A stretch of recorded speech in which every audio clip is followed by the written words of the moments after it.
Thanks again for tuning in.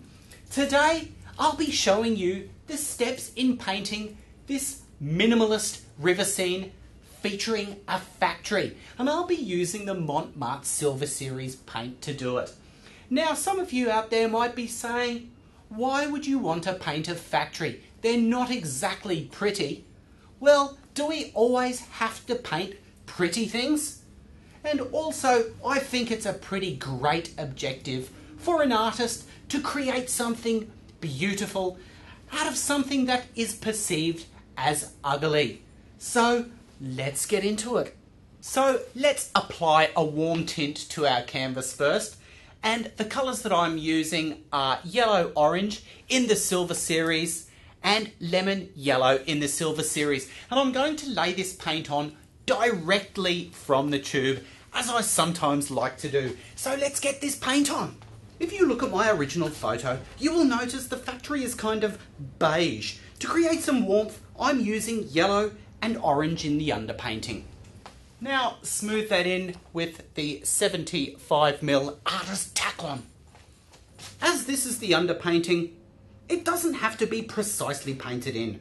In fact, the factory will be more interesting the more variation there is in this coat. I decide the orange has overpowered the yellow, so I lay in more yellow into that orange.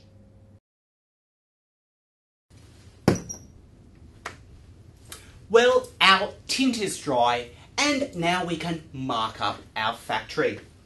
Now, I have supplied some original photos that I took, and I've also supplied a simplified key line drawing of the factory. Now, you can find these at Montmartre TV. They're in a PDF and they're attached to this lesson. And you can find Montmartre TV at our webpage at www.montmartre.net. Now, to draw up this line work, I'm going to use a Montmartre dipper pen. And I'm going to use this mainly because in my original test painting, I used a fountain pen to mark up my canvas, and I really liked the look that I got. But the fountain pen that I used had non-permanent ink and it got all smudgy and didn't dry properly.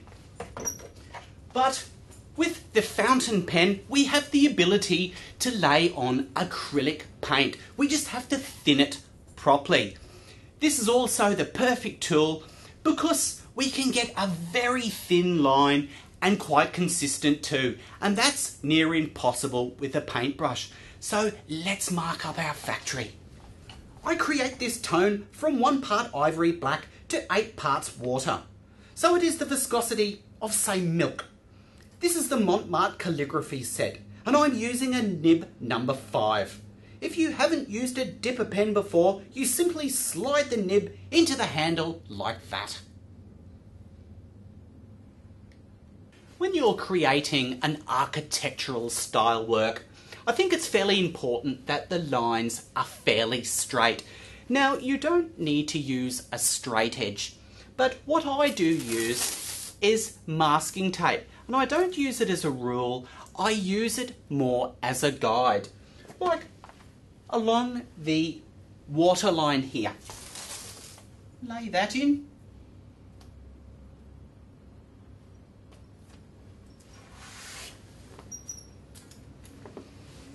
And these chimneys here. I pick the central-most point, as I can then use this as a point of reference for everything else.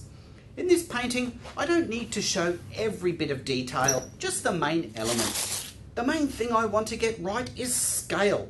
That is important. Lines must be straight, so the scale of the big factory is believable. That will show me where to draw my pen line. Now for the fun part, the inking. The trick here is to keep the pen almost vertical and use the back of your hand for stability when you can. Take off the tape as soon as your line is drawn and wipe off any drips if you get them with a damp tissue. You will get drips and runs, but this is what gives it that pen and ink look. Just keep the ones you want. I really enjoyed this part of the project, and as you lay down your lines, you get more confident with the amount of paint you apply. Towards the end, I was being very gung-ho and trying to encourage the happy mistake of a run. Now obviously this is sped up, but it was still quite quick to get to this stage. Once all the big main elements have been drawn in, I add the detail. Just remember to draw what you see and not what you think would be there. Like this funny cage-like thingy. I wouldn't have a clue what it is, but I just draw it in as quick as I can without giving much thought to it. I suggest where the trees are with a curvy, zigzaggy type of line. I adjust the angle and pressure of my pen so I have variety and life in my mark. I can afford to be more loose and free with my strokes for the greenery. You will get to a stage, then you can refine everything to your satisfaction.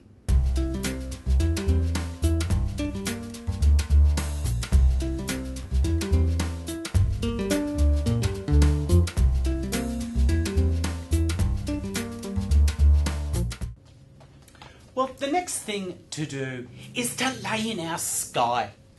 Now, because I like to use a limited palette whenever I can, I'll be using white and blue only for the sky. And it'll be titanium white blending up to phthalo blue. And I'm using titanium white to get that stark, vibrant colour.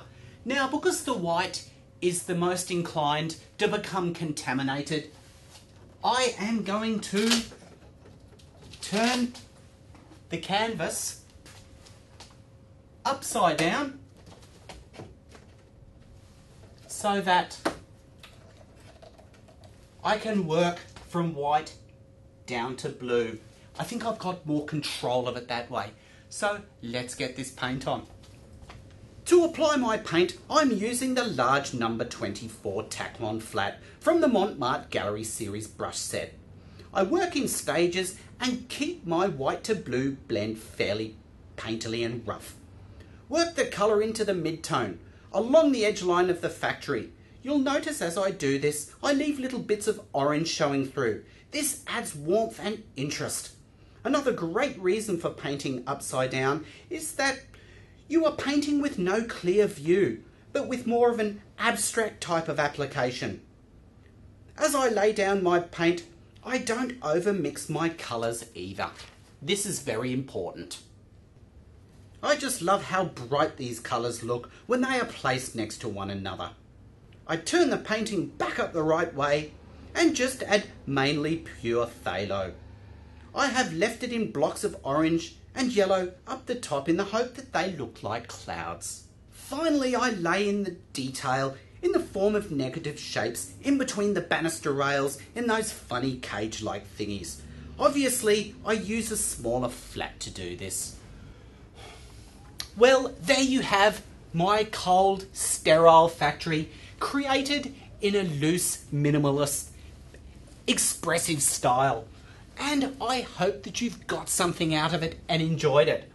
And if you did enjoy this and you're not there now, then come over to montmartre.net where we've got lots more lessons for your enjoyment.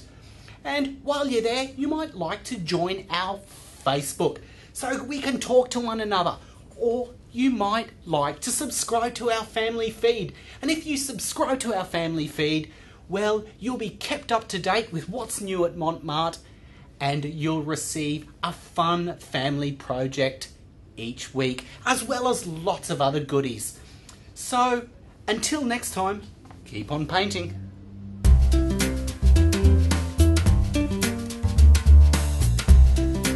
See you next time!